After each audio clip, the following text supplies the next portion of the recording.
Iddaħlu Malta l-45 persuna li kien ilhom jumejn fuq dajsa tal-injam li telqet mill-Libja.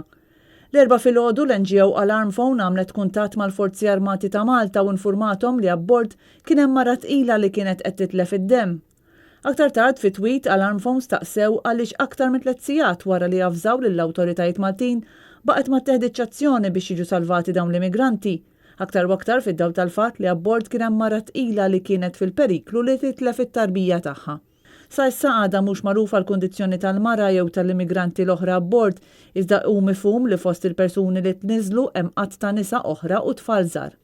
Dan hu t-tieni żbalk f'inqas minn 24 siegħa wara li tlieta daħlu total ta' 84 immigrant wara li ġew salvati mill-Gwardja tal-Kosta Taljana. Il-wasta tal-84 immigrant ġiet ikkonfermata lil Net News fil-Forzi Armati ta' Malta meta staqsejna dwar dan il-każ, iżda sa issa ma nħarġet l-ebda stqarrija uffiċjali mill-Gvern dwar din il-wasla. Dawn il-wasliet ifissru li issa n-numru ta' immigranti li ddaħlu f'pajjiżna mill-bidu tas-sena l-hawn qabżu sew l-1600.